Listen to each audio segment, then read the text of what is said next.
الحمد لله رب العالمين والصلاة والسلام على سيدنا محمد وآله وصحبه أجمعين. أما بعد فقد قال الله تبارك وتعالى في القرآن الكريم: وما من دابة في الأرض إلا على الله رزقها ويعلم مستقرها ومستودعها كل في كتاب مبين. صدق الله العلي العظيم. السلام عليكم ورحمة الله وبركاته. கண்ணியத்திற்குரிய கனவான்களே, பெரியோர்களே, அல்லாஹ்வின் நல்லடியார்களே, அல்லாஹ்வின் பேரருளால் நாம் புனிதமான ரமலான் மாதத்தை அடைந்து நேற்றோடு 8 தராவீகளை முடித்து 8வது நோன்பில் நாம் இருக்கின்றோம். இதுவரை தராவீஹ் தொழுகையில் சரியாக 10 ஜுசுக்கள், அதாவது குர்ஆனில் 3இல் ஒரு பகுதி நிறைவு செய்யப்பட்டுவிட்டது. கண்ணியத்திற்குரியவர்களே, இந்த நேரத்தில் நாம் சற்று ஒரு வாரத்தை தாண்டி கடந்து நாம் அமர்ந்திருக்கின்ற நாம் இந்த காலகட்டத்தில் ரமலானில் நாம் என்ன அமல் செய்தோம் என்பதை சற்று சிந்தித்து பார்த்து அந்த அமல்களை கூட்ட வேண்டும், அதிகமாக குர்ஆன் ஓத வேண்டும் என்ற எண்ணங்களை நாம் ஏற்படுத்தி கொள்ள வேண்டும். இல்லை என்றால் 8 தினங்கள் சென்றதை போன்று மீதமுள்ள 22 தினங்களும் நம்மை விட்டு சென்று விடலாம். அல்லாஹு தாலா நிறைவாக அமல் செய்யக்கூடிய தௌஃபீகை அல்லாஹ் நம் அனைவர்களுக்கும் வழங்குவானாக. கண்ணியத்திற்குரியவர்களே, இன்றைய தராவீஹில் ஓதப்படவிருக்கின்ற சூரத்து ஹூத் என்ற இந்த சூராவின் 6வது வசனம், அந்த 6வது வசனம்தான் 12ஆம் ஜுசுவினுடைய ஆரம்ப வசனம்.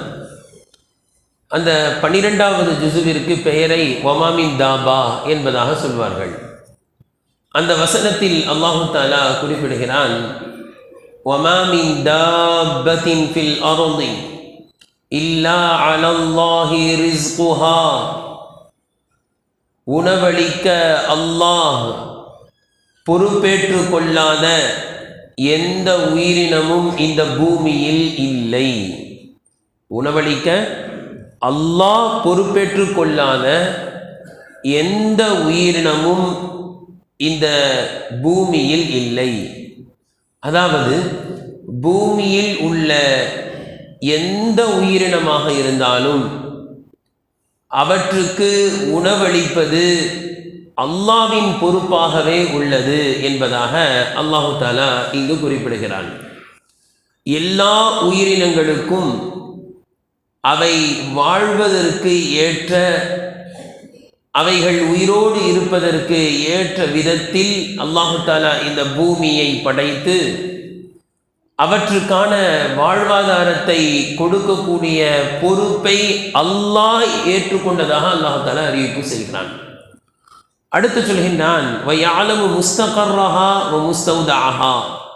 இன்னும் அவற்றின் வசிப்பிடத்தையும், இன்னும் அவை போய் சேருகின்ற இடங்களையும் அவன் அறிகின்றான். அவற்றின் வசிப்பிடம், அதாவது மனிதன் ஒரு தந்தையின் முதுகதண்டில் முதலில் விந்தாக தங்கியிருக்கின்றான். தாயினுடைய வயிற்றில் பிறகு தங்குகிறான். பிறகு இந்த உலகத்திற்கு வருகிறான்.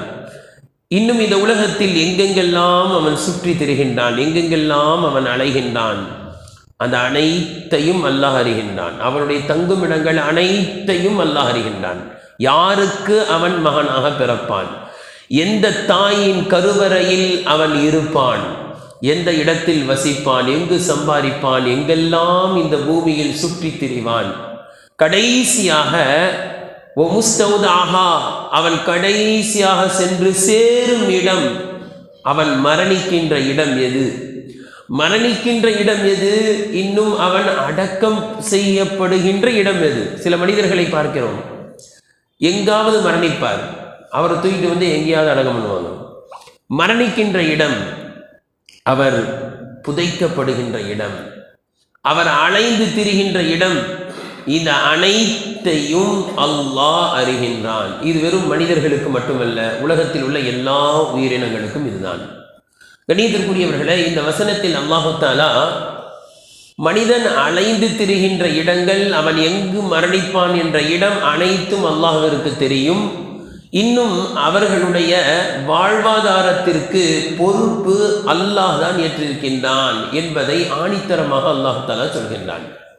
எனவேதான் ஹதீஸில் நாம் பார்க்கின்றோம், அல்லாஹ்வின் தூதர் ஸல்லல்லாஹு அலைஹி வஸல்லம் அவர்கள் சொன்னார்கள், இன்னர் ரிஸ்க லயத்லுபுல் அப்து, ரிஸ்க் மனிதனை தேடுகிறது, ரிஸ்க் மனிதனை தேடுகிறது, கமா யத்லுபுஹு அஜலுஹு, அவனுடைய தவணை, அவனுடைய மரணம் அவனை தேடுவதை போன்று, அவனுடைய மரணம் அவனை தேடுவதை போன்று அவனுடைய ரிஸ்க்கும் தேடுகிறது. கண்ணியத்திற்குரியவர்களே, சூரத்துல் ஜும்ஆவிலே, சூரத்துல் ஜும்ஆ தினம் வெள்ளிக்கிழமை என்ற ஒரு சூரா, அதிலே அல்லாஹு தஆலா குறிப்பிடுகின்றான், மனிதர்கள் மரணத்தை விட்டு ஓடுகிறார்கள், ஆனால் ஃபைன்னஹு முலாக்கீக்கும், அந்த மரணம் அவர்களை சந்தித்தே தீரும்.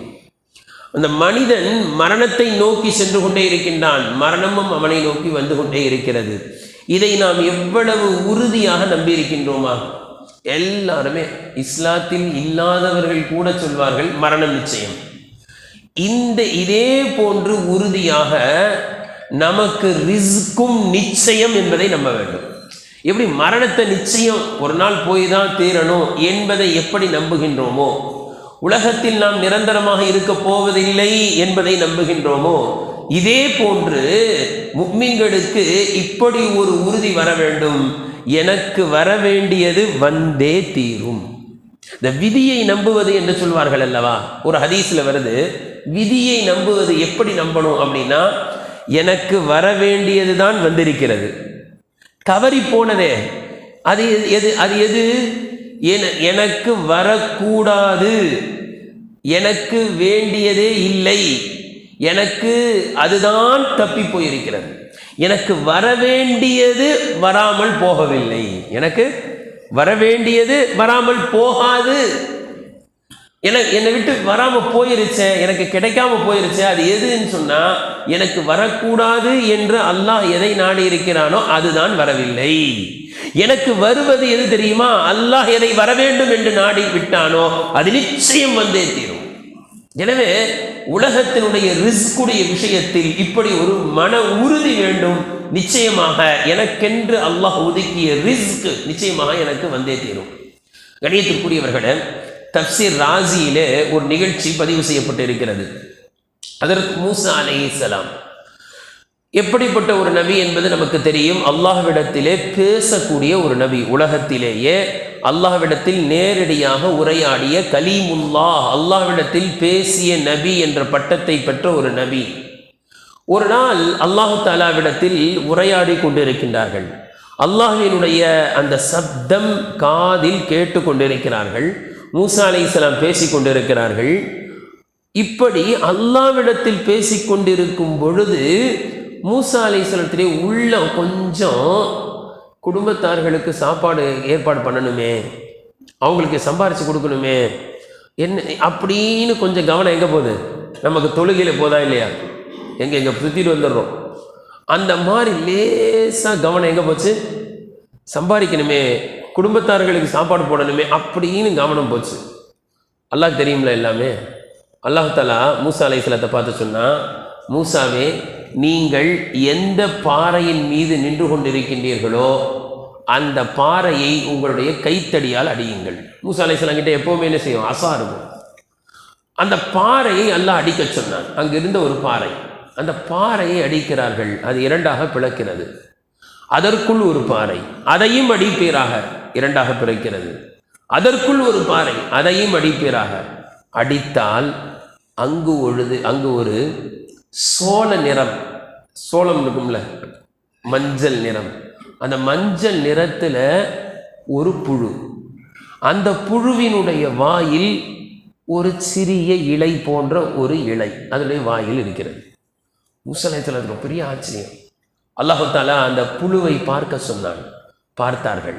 அல்லாஹு தாலா அந்த புழு என்ன சொல்லி கொண்டிருக்கிறது என்பதை கேட்கும் விதமாக திரையை அல்லாஹ் விளக்கினான். எப்படி சுலைமான் அலைஹிஸ்ஸலாம் எறும்பு பேசுவது அவர்களுக்கு புரியும், புதுவது பறவை பேசுவது அவர்களுக்கு புரியும். அதே போன்று அந்த புழு என்ன சொல்லி கொண்டிருக்கிறது என்பதை கேட்கும்படி அல்லாஹ் தஆலா மூசா அலைஹிஸ்ஸலாத்துக்கு வசதியை ஏற்படுத்தி கொடுத்தான். அந்த புழு என்ன சொல்கிறது என்பதை கேட்குமாறு கவனிக்குமாறு சொன்னான். அந்த புழு சொன்னது, சுப்ஹான மையரானி, சுப்ஹான மையரானி வயஸ்மாஉ கலாமி வயஅரிஃபு மகானி. அல்லாஹ் பரிசுத்தமானவன், நான் எங்கு இருக்கின்றேன் என்பதையும் அவன் அறிகின்றான். அல்லாஹ் பரிசுத்தமானவன், நான் என்னை பார்த்து கொண்டிருக்கின்றான். சுப்ஹான மையரானி, இந்த இடத்திலும் என்னை அறிந்து என்னை பார்த்து கொண்டு என்னுடைய தேவையை அறிந்து எனக்கு உணவு வழங்கிய அல்லாஹ் பரிசுத்தமானவன் என்று அது சொல்லிக் கொண்டிருக்கிறது. வயதுகுர்னி வலா யன்சானி, என்னையும் நினைவு கூர்ந்து என்னை மறந்து விடாமல் எனக்கும் உணவளித்த அல்லாஹ் மிக பரிசுத்தமானவன். நான் ஒரு பாறைக்குள்ள இருக்கேன்னு என்ன செஞ்சிடல, அல்லாஹ் என்னை மறந்துடல. நான் இருக்கின்ற இடம் அல்லாஹுக்கு தெரியும். நான் என்ன பேசிக் கொண்டிருக்கின்றேன் அல்லாஹுக்கு தெரியும். நான் எங்கு இருக்கின்றேன் என்னை பார்த்து கொண்டிருக்கின்றான். என்னை மறக்காமல் எனக்கு உணவளித்தானே அந்த அல்லாஹ் பரிசுத்தமானவன் என்று அந்த புழு சொல்லிக் கொண்டிருந்தது. கண்ணியத்திற்குரியவர்களே, ஹஜ்ரத் சுலைமான் அலைஹிஸ்ஸலாம் அவர்கள் ஒரு நாள் சென்று கொண்டிருக்கின்றார்கள். ஒரு சிறிய எறும்பு, அந்த எறும்பு ஒரு கோதுமை மணி, ஒரு கோதுமையை ரொம்ப கஷ்டப்பட்டு இழுத்துக்கிட்டு போகுது, ரொம்ப கஷ்டப்பட்டு இழுத்துட்டு போகுது. அப்போ அந்த எறும்புகிட்ட கேட்டாங்க, எறும்பே, உனக்கு ஒரு வருடத்திற்கு எத்தனை கோதுமை தேவைப்படும்? ஒரு வருஷத்துக்கு எத்தனை கோதுமை தேவைப்படும்? அந்த எறும்பு சொல்லிச்சு, 2 கோதுமை இருந்தால் போதும்னு என்ன செஞ்சிருவேன், வருஷம் ஃபுல்லாக சாப்பிட்ருவேன், அதை வச்சேன். உனக்கு 2 கோதுமை தானே வேணும் அப்படின்னு சொல்லி ஒரு டப்பா எடுத்து அதில் ஓட்டை போட்டு 2 கோதுமையை உள்ளே போட்டு எறும்பையும் உள்ளே போட்டு மூடிட்டாங்க. மூடி வச்சுட்டு 1 வருஷம் கழித்து வராங்க. வந்து பார்த்தா அந்த எறும்பு ஒரு கோதுமையை சாப்பிட்டுட்டு ஒரு கோதுமையை என்ன செஞ்சுருக்கு, அப்படியே வச்சுருக்கு. எறும்பை பார்த்து கேட்டாங்களாம், 1 வருஷத்துக்கு எத்தனை கோதுமை வேணும்னு? 2 கோதுமை வேணும்னு. நான் 2 கோதுமையை போட்டு கொடுத்தேன், ஒன்றை திண்டுபிட்டு என்ன செஞ்சுருக்கேன், ஒன்று அப்படியே வச்சுருக்கேன். அப்போ அந்த எறும்பு சொல்லச்சான், சுலைமான் அலைஹிஸ்ஸலாம் அவர்களே, என்னை போட்டு டப்பாவில் அடைச்சிட்டு போயிட்டீங்க. நான் வெளியில் இருந்தேன், என்னுடைய ரப்பு என்னை மறக்காமல் கரெக்டாக கொடுத்துக்கிட்டு இருந்தால் நான் உழைச்சிட்டு இருந்தேன். இப்போ என்னை போட்டு டப்பாவில் பூட்டிகிட்டு போயிட்டீங்க. நீங்கள் மறந்துட்டீங்கன்னா என்ன செய்கிறது? அல்லாஹ் மறக்க மாட்டான், ஆனால் நீங்கள் மறந்துடுவீங்க. நீங்கள் பாட்டு டப்பாவில் வச்சு பூட்டிட்டு நீங்கள் பாட்டு மறந்து உட்காந்துட்டீங்கன்னா. அதனால் என்ன பண்ணேன்னா, ஒரு நாள் நோன்பு வச்சு ஒரு நாள் தான் சாப்பிட்டேன்னுச்சான். ஒரு நாள் பட்டினியாக இருந்துட்டேன், சேமித்து வச்சேன். அந்த எறும்புக்கிட்ட சேமித்து வைக்கிற தன்மை இருக்கும். அதனால் என்ன செஞ்சால், நீங்கள் மறந்தால் என்ன செய்கிறது, அல்லாஹ் மறக்க மாட்டான். நீங்கள் மறந்துடுவீங்க, நீங்கள் டப்பாவில் போட்டு கொடுத்து போயிட்டீங்க, மறந்துட்டா என்ன பண்ணுறது? அதனால் நீங்கள் மறந்தாலும் மறந்துடுவீங்கன்னு என்ன செஞ்சுருந்தேன், ஸ்டாக் பண்ணி வச்சுருந்தேன். இந்த எறும்புக்கிட்ட இருக்கக்கூடிய தன்மை ரொம்ப அபாரமானது. அது என்ன செய்யும் அப்படின்னா, அந்த எலியும் என்ன செய்யும் அப்படின்னா, இருக்கிற பொருள்லாம் கொண்டு போய் பூமிக்கு அடியில் என்ன செய்யும், இழுத்துட்டு போய் பூமி என்ன செய்யும், எலி சேமித்து வைக்கும். எறும்பும் இழுத்துட்டு போய் என்ன செய்யும், பூமிக்கு அடியில் பொந்துக்குள்ளே வைக்கும். இந்த ரெண்டுத்துக்கு மத்தியில் என்ன வித்தியாசம்னா, எலி கொண்டு போய் வச்ச இடத்த மறந்துடுமா, மறந்துட்டு திருப்பி வேறு எதாவது தேடி கொண்டு இழுத்துட்டு வருமா. எறும்பு என்ன செய்யாது, எங்கே வச்சுதான் அது மறக்காது, கரெக்டாக மோப்பம் முடிச்சு போயிடும். ரெண்டாவது அதுக்கிட்ட இருக்கக்கூடிய தன்மை என்னன்னு சொன்னால், அது வந்து இந்த தானியங்களை இழுத்துட்டு போகுது. தானியத்தை கொண்டு போய் பூமிக்குள்ள வச்சா என்ன செஞ்சிடும், முளைச்சிரும்ல. முளைக்காமல் இருக்கிறதுக்கு என்ன செய்யுமா, அந்த தானியத்தை 2ஆக கட் பண்ணி வச்சிருமா. என்ன செய்யும், உள்ளே போய் கட் பண்ணும், 2ஆக கட் பண்ணி வைக்கும். இந்த தனியா இருக்குது பார்த்தீங்களா, தனியா, அது என்ன செய்யுமா, 2ஆக கட் பண்ணாலும் முளைச்சிருமா. அதை வந்து 4ஆக கட் பண்ணிடுமா. இவ்வளவு. அதே நேரத்தில் நம்மளாம் ஸ்கூலில் கேள்விப்பட்டிருப்போம், என்னென்னா அது வந்து பூமி கொஞ்சம் மழைகளை பேஞ்சு அது அப்படியே தண்ணி இறங்கி ஈரமாயிருச்சுன்னு வைங்க, கெட்டு போயிருமா இல்லையா. கரெக்டாக என்ன செய்யுமா, இழுத்து கொண்டு வெளியில் காய போட்டு காஞ்ச பிறகு கொண்டு போய் உள்ள வச்சிடும். இவ்வளவு ஒரு அறிவை அல்லாஹ் தஆலா அந்த எறும்புக்கு கொடுத்திருக்கிறார். அந்த எறும்பு சொன்னது, சுலைமான் அலைஹிஸ்ஸலாம் அவர்களே, நீங்கள் என்னை மறந்து விடுவீர்கள், எனவே நான் சேமித்து வைத்தேன் என்று அந்த எறும்பு பேசியது என்பதாக வருகிறது. எனவே கண்ணியத்திற்குரியவர்களே, அல்லாஹு தஆலா ரிஸ்க் வழங்கக்கூடிய விஷயத்தில் நம்மை எப்பொழுதும் மறக்க மாட்டான். கண்ணியத்திற்குரியவர்களே, குர்ஆனில் ஒரு இடத்தில் இப்படி வருகிற 2 இடத்தில் 2 வாசகம், நாம் உற்று கவனிக்க வேண்டிய 2 வாசகம். ஆனால் செய்தி ஒன்றுதான், ஆனால் 2 விதமாக சொல்கிறான். அது என்ன? நீங்கள் அதிகமான குழந்தைகளை பெற்றெடுங்கள். ரிஸ்கை பயந்து காசு பணத்திற்கு அஞ்சி என்ன செய்யாதீங்க, குழந்தையை கொலை செய்து விடாதீர்கள். குழந்தையை எதை பயந்து? எப்படி படிக்க வைப்பேன், எப்படி கல்யாணம் முடிச்சு கொடுப்பேன், ஏற்கனவே 2 பொம்பளை புள்ளைய பெற்றாச்சு, 3வது பொம்பளை புள்ளைய பெற்றா என்ன ஆகும் அப்படின்னு என்ன செய்யாதீங்க, பயப்படாதீங்க. அந்த குழந்தைகளை கொலை செய்யாதீர்கள் அப்படின்னு சொல்லிட்டு அல்லாஹ் என்ன தெரியுமா சொல்றான்? ஒரு இடத்துல சொல்றான் இதை சொல்லிட்டு, குழந்தைகளை கொலை செய்யாதீர்கள்னு சொல்லிட்டு ஒரு இடத்துல சொல்றான், நஹ்னு நர்சுகுக்கும் வ இய்யாஹும், நாம் தான் உங்களுக்கும் ரிஸ்க் வழங்குகிறோம், உங்களுடைய குழந்தையாகி அவர்களுக்கும். இதை நீங்க சம்பாரிச்சு தர நினைச்சுக்கிட்டு இருக்கீங்களா அப்படின்னு கேட்குறான். நிறைய நபர்கள் என்ன தெரியுமா நினைச்சுக்கிறாங்க, குடும்பத்தை யார் தான் காப்பாத்துறது? நான் தான். நான் இல்லைன்னா என்ன ஆகும்? இப்படி நினைச்சு அல்லாஹ் ரிஸ்க் தரான்ற நம்பிக்கையே இல்லைங்க. இன்னும் குழந்தைய பார்த்தா நான் என்ன செய்வேன், நான் என்ன செய்வேன், நீங்க ஒண்ணுமே செய்ய தேவையில்லை, அல்லாஹ் தான் அனைத்தும் செய்கிறான். ஒரு மனுஷன் கழுதைக்கு மேலே போயிருக்கான், கழுதை இருக்கு, கழுதைக்கு மேலே உட்காந்து போறான். கழுதைக்கு மேலே போற நபர் என்ன செய்யறான்னா, ஒரு விறகு கட்டையை கட்டி தனக்கு தலைக்கு மேலே வச்சுக்கிட்டு போறான். கழுதைக்கு மேலே என்ன செய்யறான் சொல்லுங்க? விறகு கட்டைய அவன் தலைக்கு மேலே வச்சுக்கிட்டு போறான். அப்போ பார்க்குறவங்க கேட்டாங்களாம், நீங்கள் கழுது மேலே உட்காந்துருக்கீங்க, விறகு கட்டையை ஏங்க உங்கள் தலைக்கு மேலே வச்சுருக்கீங்க? அதை முன்பக்கம் என்ன செஞ்சிட வேண்டியது தானே? நம்ம பைக்கிலலாம் போகும்போது பேக் எங்கே வச்சுக்கிடுவோம்? முன்னாடி வச்சுட்டு போவோம்ல, பேக் தூக்கி தலைமையிலே வச்சுக்கிட்டு போவோம் பைக்கில். ஏன் இது மாதிரி பேக்? அப்போ சொன்னாரா, இல்லை இது நான் கழுது மேலே வச்சா கழுதைக்கு வெயிட் ரொம்ப ஜாஸ்தி ஆயிரும்ல, பாவம் கழுதைன்னாராம். அப்போ தான் தலைமையில தூக்கிக்கிட்டா எதுக்கு வெயிட் இல்லை? கழுதைக்கு வெயிட் இல்லைன்னு நினைச்ச மாதிரி நம்ம என்ன நினைச்சுக்கிட்டு இருக்கோம், இந்த குடும்பத்துடைய சுமை யார் தான் சுமக்கிறது? அவரு விறகு கட்டியை தூக்கி தான் மேல வச்சுக்கிட்டு அந்த விறகு கட்டியை யார் சுமக்கிறதா நினைச்சுக்கிட்டாரு? தான் சுமக்கிறதா நினைச்சுக்கிட்டாரு. ஆனா உண்மையிலே எதான் சுமக்குது? கழுதை தான் சுமக்குது. இந்த மாதிரி நாம என்ன நினைச்சுக்கிட்டோம், நாம குடும்பத்தை நாம சுமக்கிறோம் நினைச்சுக்கிட்டு தலைக்கு மேல வச்சிருக்க மாதிரி நினைச்சுக்கிட்டு இருக்கோம். ஆனால் நம்முடைய சுமைகளை எல்லாம் சுமப்பவன் அல்லாஹ். நமக்கும் நம்முடைய குழந்தைகளுக்கும் ரிஸ்கை வழங்கக்கூடியவன் அல்லாஹ். அல்லாஹ் பொறுப்பேற்றிருக்கிறான். அல்லாஹ் சொல்கிறான், உங்களுக்கும் நாம் தான் ரிஸ்கை வழங்கி இருக்கின்றோம், அவர்களுக்கும் நாம் தான் ரிஸ்கை வழங்குவோம். இந்த இடத்துல ஃபர்ஸ்ட் யாரை சொல்றான்? நம்மள சொல்றான். இதுக்கு கருத்து என்ன தெரியுங்களா? இன்னொரு இடத்துல என்ன சொல்றான்னா, குழந்தைகளை கொலை செய்து விடாதீர்கள், அவர்களுக்கும் நான் தான் ரிஸ்கை கொடுக்கிறோம், உங்களுக்கும் நான் தான் ரிஸ்கை கொடுக்கிறோம். அந்த இடத்துல யாரை ஃபர்ஸ்ட் சொல்றான்? அவர்கள்னு குழந்தைய ஃபர்ஸ்ட் சொல்றான். ஒரு இடத்துல என்ன வருது, நம்மள ஃபர்ஸ்ட் சொல்றான். இன்னொரு இடத்துல குழந்தைகளை ஃபர்ஸ்ட் சொல்றான். என்ன ரெண்டுத்துக்கு மத்தியில் என்ன வித்தியாசம், என்ன சொல்ல வரான் அப்படின்னா, ஃபர்ஸ்ட் இடத்துல உங்களுக்கு ரிஸ்கை நாம கொடுக்குறோம், அடுத்துதான் குழந்தைக்குன்னு சொல்றான். அப்படின்னா என்ன இருக்குன்னா, சிந்திக்க சொல்றான். உங்க அத்தா அம்மாவும் அப்படி நினைச்சிருந்தா நீங்க பிறந்தே இருக்க மாட்டீங்க.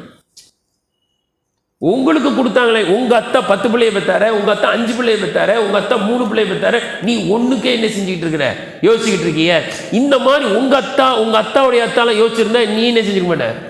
அப்போ உங்க அத்தா அம்மா உங்களை பெற்றாங்க, உங்களுக்கு ரிஸ்க் நான் கொடுத்தேனா இல்லையான்னு கேட்கறான். முதல்ல ஆமா யாரெல்லாம் கொடுத்துட்டேன், நீ ரிஸ்க் கொடுத்துட்ட, அப்போ உன் பிள்ளைக்கும் கொடுப்பேன்னு அடுத்து சொல்றான். இன்னொரு இடத்துல என்ன வருது, ஃபர்ஸ்ட் யாரை சொல்றான்? குழந்தைங்களை பற்றி சொல்றான். குழந்தைங்களை பெற்றுக்கிறங்க, குழந்தைங்களை கொல்லாதீங்க, பயப்படாதீங்க, ஏன் சோத்த அவன் தின்றுவான்னு பயப்படாதீங்க. ஹதீஸ்ல அப்படியே வருது. குழந்தை உங்க கூட சேர்ந்து சாப்பிட்டோன்னு பயப்படுறீங்களா அப்படின்னு அல்லாஹ் கேட்டுட்டு சொல்றான். யாருக்கு ரிஸ்க் கொடுக்குறேன்? குழந்தைக்கு நான் தான் ரிஸ்க் கொடுக்குறேன் அப்படின்ட்டு தான் யாருக்கு சொல்றான்? நமக்குன்றான். அப்படின்னு என்ன தெரியுமா அர்த்தம்? உன் குழந்தைய பார்த்து தான் உனக்கே ரிஸ்க் தரேன்னு அர்த்தம். நீ 3 பிள்ளைய பெற்றுட்டியா, உனக்கு அதுக்கு தோதுவா தருவேன். நீ 4 பிள்ளையா, அதுக்கு தோது உனக்கு தருவேன் நான் இல்லையேன்னு பாரு. கணியத்திற்குரியவர்களே, ஹதீஸ்ல வருதா இல்லையா? நீங்கள் எல்லாம் உணவு வழங்கப்படுவது யாரை வைத்து தெரியுமா? உங்களில் உள்ள பலகீனர்களை வைத்துத்தான் உங்களுக்கு ரிஸ்கை தருகின்றேன். உங்களை உள்ள. அதனால தான் மழை பெய்யலன்னு வைங்க ஒரு ஊரில், அந்த மழையை தேடி தொழுகின்ற தொழுகைக்கு யார் யாரெல்லாம் கூட்டு போகணும் அப்படின்னா, யார் யாரை கூட்டு போகணும்? பெண்களையும் கூட்டு போகணும், லாஸ்ட்டில் நிற்க வைக்கணும். ஏன்னா பெண்கள் யார்? பலகீனமானவங்க.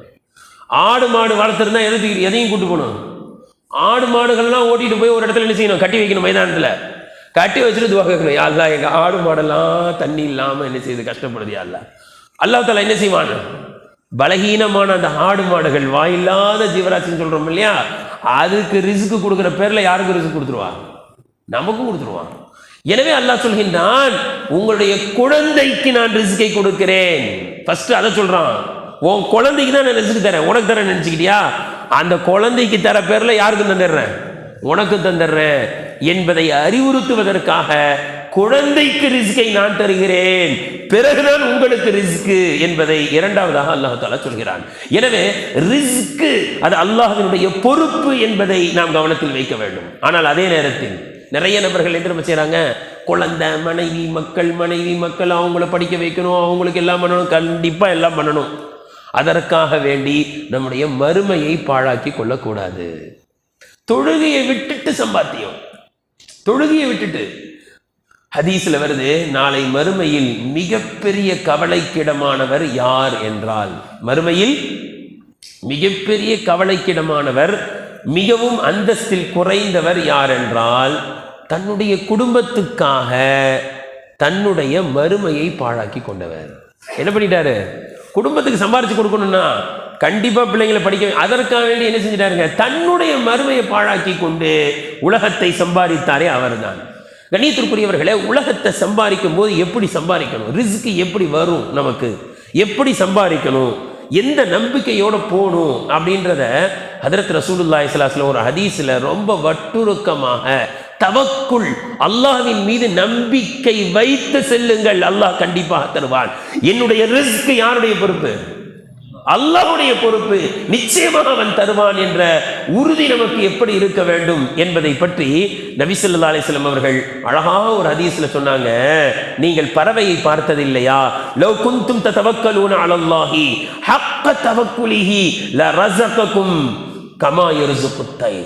நீங்கள் அல்லாஹ்வின் மீது நம்பிக்கை வைத்து பறவைகள் நம்பிக்கை வைப்பதை போன்று நீங்கள் நம்பிக்கை வைத்தால் அல்லாஹ் பறவைகளுக்கு ரிஸ்க் அளிப்பதை போன்று உங்களுக்கு ரிஸ்க் அளிப்பான். சொல்லிவிட்டு சொன்னார்கள், அந்த பறவையை நீங்கள் பார்த்திருக்கிறீர்களா? காலையில் கூண்டை விட்டு செல்லும் பொழுது காலி வயிற்றோடு செல்கிறது, மாலையில் கூண்டை வந்து அடையும் பொழுது வயிறு நிரம்பி அடைகிறது, தானும் சாப்பிடுகிறது, குஞ்சுகளுக்கும் கொண்டு வருவதை நீங்கள் பார்க்கவில்லையா? இந்த நம்பிக்கை உங்களுக்கும் இருக்குமானால் உங்களுக்கும் அல்லாஹ் ரிஸ்கை தருவான். இந்த இடத்துல தவக்குல், அந்த நம்பிக்கை, அல்லாஹ் தருவான்ற நம்பிக்கைனா என்ன அப்படின்றத ரசூலுல்லாஹி ஸல்லல்லாஹு அலைஹி வஸல்லம் அழகா சொல்லிட்டாங்க. என்ன தெரியுங்களா? தவக்குல்னா என்ன? அல்லாஹ் தருவான் அப்படின்னு வீட்டிலேயே உட்கார்றதுக்கு பேர் தவக்குலா? என்ன சொல்ல மாட்டீங்க? கிடையாது. காரணம் என்ன? ஆறறிவு இல்லாத பறவையே அல்லாஹ்வின் மீது உறுதியான நம்பிக்கை வச்சு போதா இல்லையா? கூண்டை விட்டும் போகுது, குஞ்சை விட்டும் போகிறதா இல்லையா? பறவை, அந்த பறவைக்கு தவக்குள் இருந்துச்சு, ஆனால் அதற்காக வேண்டி என்ன செய்யல? கூண்டுல சும்மா உட்காரலையே. அது அல்லாஹ்வின் மீது நம்பிக்கை வைத்து கூண்டை விட்டு வெளியில் சென்றதல்லவா? இதே போன்று நம்பிக்கை நீங்களும் வையுங்கள். அல்லாஹ் கொடுப்பான் என்ற நம்பிக்கையில் வெளியில் கிளம்பி சொல்லுங்கள், நிச்சயமாக அல்லாஹ் கொடுப்பான். கொடுத்தால் நன்றி செலுத்துங்கள். ஒரு கால் சில தினங்களில் கொடுக்கவில்லை என்றால் பொறுமையாக இருங்கள். கண்ணியத்திற்குரியவர்களே, இறைவனின் மீது நம்பிக்கையும் இருக்க வேண்டும். அதற்காக வீட்டில் அமரக்கூடாது. இறைவனின் மீது நம்பிக்கை பிளஸ் இறையை தேடி செல்லவும் வேண்டும். இதுதான் தவக்குல் என்பதை அல்லாஹ்வின் தூதர் ஸல்லல்லாஹு அலைஹி வஸல்லம் அவர்கள் சொன்னார்கள். இப்படி இறைவனின் மீது, அல்லாஹ்வின் மீது தவக்குல் வைத்து அல்லாஹ் தான் தருவான், அல்லாஹ் தான் தருகிறான் என்று ஒருவர் உழைத்து பிறகு கிடைச்சா என்ன செய்வார் தெரியுங்களா? அல்லாஹ்வுக்கு நன்றி சொல்லுவார். அதாவது உழைப்பு இருக்கணும், ஆனால் நம்பிக்கை யார் மேல இருக்கணும்? அல்லாஹ் மேல. இந்த நம்பிக்கை அல்லாஹ் மேல இல்லாம ஒருத்தர் உழைச்சாருன்னு வைங்க, கிடைக்குமா கிடைக்காதா? கிடைக்கும். ஆனா என்ன நினைப்பாருன்னா, என்னுடைய திறமையில கிடைச்சிச்சின்னு நினைப்பார். இதான் வித்தியாசம். தவக்குலோட போனாரு. தவக்குலுக்காக வேண்டி வீட்டில் உட்கார்றது இல்ல, தவக்குலோட போகணும். தவக்குலோட போய் உழைச்சி கிடைச்சா என்ன வரும்? அல்லாஹ் கொடுத்தான்ற எண்ணம் வரும். கொடுக்கலனா பரவாயில்ல, நான் பொறுமையா இருந்துக்கிடுவேன். கொடுத்தால் அது அல்லாஹ் செய்கிற புண்ணியம் என்று நினைப்பார். அல்லாஹ்வின் மீது நம்பிக்கை அதிகரிக்கும். எனவே ரிஸ்கை நாம் நினைத்து அஞ்ச வேண்டிய அவசியம் இல்லை. நாம் அல்லாஹ்வின் மீது தவக்குள் வைத்து பிளஸ் முறையாக உழைத்தால் நிச்சயமா கிடைக்கும். யாரும் இப்படி நினைக்க தேவையில்லை. அதெல்லாம் உலகத்தை சம்பாதிக்கிறதுக்குன்னு ஒரு திறமை வேணுங்க, ஒரு சக்தி வேணுங்க, ஒரு ஆற்றல் வேணுங்க. அப்படிலாம் கிடையாது. இமாம் ஷாஃபி ரஹ்மத்துல்லாஹி அலைஹி அவர்கள் இதை சொல்வார்கள், ரிஸ்க் என்பது அல்லாஹ்வின் கைவசத்தில் இருக்கிறது. திறமையை வச்சோ படிப்பை வச்சோ எல்லாம் சம்பாதிச்சிட முடியாது. அல்லாஹுடைய நாட்டம், முறையான முயற்சி. அவங்க சொல்றாங்க, சக்தியின் மூலம் மட்டும் ரிஸ்கை தேட முடியும் என்றால் நீங்கள் பார்க்கவில்லையா? நீங்கள் ஏன் ஏழ்மையை நம்பி ஏழ்மையை நினைத்து அஞ்சுகிறீர்கள்? ஏன் நீங்கள் ஏழ்மையை நினைத்து அஞ்சுகிறீர்கள்? ரிஸ்கை வழங்குவோன் யாராக இருக்கிறான்? அல்லாஹ்வாக இருக்க நீங்கள் ஏன் ஏழ்மையை நினைத்து அஞ்சுகிறீர்கள்? நீங்கள் பார்க்கவில்லையா? பறவைக்கும் உணவளிக்கின்றான், கடலில் உள்ள மீன்களுக்கும் உணவளிக்கின்றான். நீங்கள் பலத்தின் மூலம்தான் ரிஸ்க் கிடைக்கிறது என்று நினைக்கிறீர்களா? அப்படி இருந்தால் ராஜாளி பறவைகள் எல்லாம் இருக்கும் பொழுது சிறிய சிறிய பறவைகளுக்கு எங்கு ரிஸ்க் கிடைக்கும்? பெரிய பெரிய ராட்சச பறவைகள் இருக்கு, அது இருக்கவே எதுக்கு ரிஸ்க் கிடைக்குதா இல்லையா? சிறு சிறு குருவிகளுக்கும் ரிஸ்க் கிடைக்குதா இல்லையா? எனவே பெரிய பெரிய சூப்பர் மார்க்கெட்லாம் வந்துருச்சு, நம்ம பொட்டி கடைக்கு எங்கே வியாபாரம் ஆக போகுது நினைக்காதீங்க. முறையாக முயற்சி செய்யுங்க. உங்கள் பெட்டி கடை என்ன செய்யும்? நாளடைவில் பெருசாகும், கொஞ்சம் நல்ல சூப்பர் மார்க்கெட் ஆகும். எல்லாம் பெரிய பெரிய கடையை திறந்துட்டாங்க நினைக்காதீங்க. பெரிய பெரிய பறவைகள் எல்லாம் இருக்க அல்லாஹ் தஆலா என்ன செய்யறான்? சிறு சிறு குருவிகளுக்கும் ரிஸ்கை தருகின்றான். எனவே அந்த அல்லாஹ் எனக்கும் ரிஸ்கை தருவான். அதே போன்று கண்ணியத்திற்குரிய ரிஸ்க்னா என்ன? வெறும் காசை மட்டும்தான் ரிஸ்க் நினைக்கிறோம். நம்ம ஒருத்தர் காசு பணம் நல்லா இருந்தாருன்னு அர்த்தமா? சில சமயம் சொல்லுவாங்க, நல்லா இருக்கீங்களான்னு கேட்டால் என்ன சொல்லுவாங்க? இல்லைன்னு. என்ன அர்த்தம்? உடம்பு சரியில்லைன்னு அர்த்தங்க. உடம்பு சரியில்லை ஒருத்தர், அவர் என்ன சொல்லுவார்? அப்போ காசு பணம் இருந்தால் தான் நல்லா இருப்பேன்ற அர்த்தம்லாம் கிடையாது. காசு ஒரு ரிஸ்க் என்றால் ஆரோக்கியமும் அதை விட பெரிய ரிஸ்க். சில சமயங்களில் ஆரோக்கியமும் இருக்கும், காசு பணமும் இருக்கும், டல்லாக இருப்பார். என்ன? மனக்கவலை, மனைவியோட சண்டை, அண்ணன் தம்பியோட சண்டை. அப்போ இதுவும் ரிஸ்க்கு. மன அமைதி வெறும் பணம் காசு மட்டுமல்ல, அதை விட பெரிய ரிஸ்க்கு அல்லாஹ் கொடுக்கக்கூடிய ஆஃபியத், அதை விட பெரிய ரிஸ்க்கு நல்ல குழந்தைகள் நமக்கு கிடைக்கும். காசு பணம் கொட்டி கிடக்கும், பையன் சொல்ல கேட்க மாட்டான், வீட்டுக்கு அடங்க மாட்டான், இஷ்டத்துக்கு சுற்றுவான், பைக் எடுத்துக்கிட்டு ஸ்பீடாக போவான், சொன்னால் கேட்க மாட்டான். இவர் எப்படி இருப்பார்? நிம்மதியாக இருப்பாரா? நல்ல பிள்ளைகள் கிடைப்பது இதுவும் ரிஸ்க்கு. கணியத்திற்குரியவர்களே, சுருக்கமாக கடைசியாக ஒரு செய்தியை சொல்லி முடிக்கின்றேன். ஹதரத் மூசா அலைஹிஸ்ஸலாம் காலத்தில் வாழ்ந்த அந்த சமுதாயத்தை பார்த்து அல்லாஹ் சொல்றான், وَإِذْ قَالَ مُوسَى لِقَوْمِهِ يَا قَوْمِ اذْكُرُوا نِعْمَةَ اللَّهِ عَلَيْكُمْ. மூசா அலைஹிஸ்ஸலாம் அவர்கள் இப்படி சொன்னார்கள், என்னுடைய சமுதாயமே, அல்லாஹ் உங்கள் மீது கொடுத்த அருட்கொடையை நினைத்து பாருங்கள். இது ஜஅல ஃபீக்கும் அன்பியா, நபிமார்களை அல்லாஹ் உங்களுடைய சமுதாயத்தில் அதிகமாக அனுப்பி வைத்தான். இன்னும் வஜஅலக்கும் முலூகா, உங்களை அரசர்களாக ஆக்கினான். உங்களை இங்க கவனிக்கணும். அவங்களெல்லாம் எல்லாருமே அரசரா? எல்லாமே அரசரானா எல்லாரும் அரசர் இல்லை. ஆனால் சொல்றாங்க, அல்லாவுக்கு நன்றி செலுத்துங்கப்பா, அல்லாஹ் உங்களை என்ன ஆக்கினானா இல்லையா, அரசரை ஆக்கினானா இல்லையான்னு கேட்குறாங்க. அப்போ அரசர்னா அந்த காலத்தில் யார் தெரியுங்களா? 3 விஷயம் தான் அரசரா. நல்ல மனைவி கிடைச்சிருச்சு, சொந்த வீடு கிடைச்சிருச்சு, சின்ன சின்ன வேலைகளை செய்யறதுக்கு வேளாள் வைக்கிற அளவுக்கு என்ன செஞ்சிருச்சு, வசதி வந்துருச்சுன்னா அவர் யாரு? அரசருங்க. வேற என்ன வேணும் உலகத்தில்? நாம் என்னவோ பெருசாக நினச்சிக்கிட்டு இருக்கோம். ஹதீஸில் வருது, ஒரு மனிதன் காலை பொழுதை அடைகின்றான். முக்கியமான ஹதீஸ், இதை சொல்லி நான் முடிக்கின்றேன். எவ்வளவு ரசூல் அழகா சொல்றாங்க பாருங்க. மன் அஸ்பஹ மின்கும் முஆஃபன் ஃபீ ஜஸதிஹி, ஒரு மனிதன் உங்களில் உடல் ஆரோக்கியம் உள்ளவராக காலை பொழுதை அடைகிறார். காலையில எழும்பும் போது எப்படி இருக்கு உடம்பு? நல்லா இருக்கு. அடுத்து சொல்றாங்க, ஆமீனன் ஃபீ சிர்பிஹி, இன்னும் உயிருக்கும் தன்னுடைய குடும்பத்தாருக்கும் பாதுகாப்பு இருக்கிறது என்ற நிலையில் காலை பொழுதை அடைகிறார். ஐந்தஹு கூத்து யௌமிஹி, அன்றைய தினம் சாப்பிடுவதற்கான உணவு ஒருவரிடத்தில் இருக்கிறது என்றால் அவர் உலக செல்வத்தை வாரி வழங்கப்பட்டு இருக்கிறார். உடல் ஆரோக்கியம் இருக்கு, குடும்பத்தார்கள் உயிர், தன்னுடைய குடும்பத்தாருடைய உயிருக்கு எந்த ஆபத்தும் இல்லை, இன்னும் அன்றைக்கு சாப்பிட்றதுக்கு சாப்பாடு இருக்கு அப்படின்னா அல்ஹம்துலில்லாஹ்னு சொல்லணுமா? நமக்கெல்லாம் கொடுத்துருக்கானா இல்லையா? அல்ஹம்துலில்லாஹ்னு சொல்லணும். கணியத்திற்குரியவர்களே, ரிஸ்க் அது நம்மை விட்டு தப்பி செல்லாது, நிச்சயமாக வரும். ஆனால் ஒன்று என்ன இருக்கணும்? முறையான முயற்சி இருக்கணும். அந்த பறவை எப்படி கூண்டை விட்டு வெளியில போதோ அந்த மாதிரி நம்ம என்ன செய்யணும்? ஹதரத் உமர் ரலியல்லாஹு அன்ஹு ஒரு 10 மணி, காலையில் 10 மணி 9 மணிக்கு பள்ளிவாசலுக்கு வருவாங்க. பார்ப்பாங்களாம், தொழுதுகிட்டு இருப்பாங்க. ஒரு ஆள் தொழுதுகிட்டே இருந்தாருன்னு வைங்க, சாட்டுகளே போடுவாங்களா, இன்னும் நீ பள்ளியிலே உட்காந்து தொழுதுகிட்டே இருக்க, ஓடு, தொழுதியா கிளம்பு, வெளியில் போய் சம்பாரி. அல்லாஹ் சொல்கிறானா இல்லையா? ஜும்மா தொழுதுங்களா, ஜும்மாவுக்கு சீக்கிரம் வாங்க, வந்துட்டா சீக்கிரம் போங்க. கடைசியாக நிறைய செய்திகள் இருக்குது. ரிஸ்கை சம்பாதிக்கிறதுக்கு என்ன வழி அப்படின்றது குர்ஆன் ஹதீஸில் நிறையா இருக்குது. ஒன்றே ஒன்று சொல்கிறேன், அமல் செய்வீங்களா? இன்ஷா அல்லாஹ். ரொம்ப சிம்பிள், ஒன்றே ஒன்று. டெய்லி பள்ளிவாசலுக்கு எத்தனை தடவை வரணும்? குறைஞ்சது எத்தனை தடவை வரணும்? கஞ்சி வாங்க வரணுமா? இந்த ரம்ஜான்னால 5 கஞ்சி மாதிரி விழுது எங்க அதில். எத்தனை தடவை வரணும்? 5 தடவை வரணும். கஞ்சி வாங்க வரணும்னு சொல்லிடாதீங்க. 5 தடவை வரணும், குறைஞ்சது 5 தடவை வரணும். இந்த 5 தடவை வரும்போது என்ன துவா ஓதிட்டு வரணும் சொல்லுங்க? அல்லாஹும்ம அஃப்தஹ் லி அபுவாப ரஹ்மத்திக்கு. நல்லா நினைவில் வச்சுக்கிறேங்க. ரஹ்மத் என்பது மறுமை சம்பந்தமானதெல்லாம் குறிக்கும். ஒரு வாழ்க்கையில் ரஹ்மத் பரக்கத் வேணும், அபிவிருத்தியாக வாழணும்னா அது எங்கே மட்டும்தான் கிடைக்கும்? பள்ளிவாசலில் மட்டும்தான் கிடைக்கும். அதனால் உள்ளே வரும்போது எதை கேட்குறாங்க? அல்லாஹ் ரஹ்மத்தை தா. ரஹ்மத் ஸ்டோர்னு கடைக்கு பேர் வச்சுருக்கலாம், ரஹ்மத் கிடைக்காது, புளி மிளகாத்தூள் தான் கிடைக்கும். ரஹ்மத்து பள்ளிவாசலில் கிடைக்கும். உள்ளே வரும்போது ஓதிட்டாங்களா, வெளியில் போகும்போது என்ன துவா வந்தாங்க? அல்லாஹும்ம இன்னி ஃபதுலிக்க. இங்கே எதை கேட்கல? இப்போ ரஹ்மத்தை கேட்கல. ஃபதுல் எதை குறிக்கும் தெரியுமா? உலக செல்வத்தை குறிக்கும். இப்போ எங்கே போகிறேன் அல்ல? வெளியில் போகிறேன் அல்ல. எதை தேட போகிறேன்? பள்ளியிலே உட்காந்துருங்கன்னு யார் சொன்னா? பள்ளிக்கு வாங்க, தொழுவுங்க, தொழுதுட்டு வெளியில் போங்க. போகும்போது எதை கேட்டு போங்க?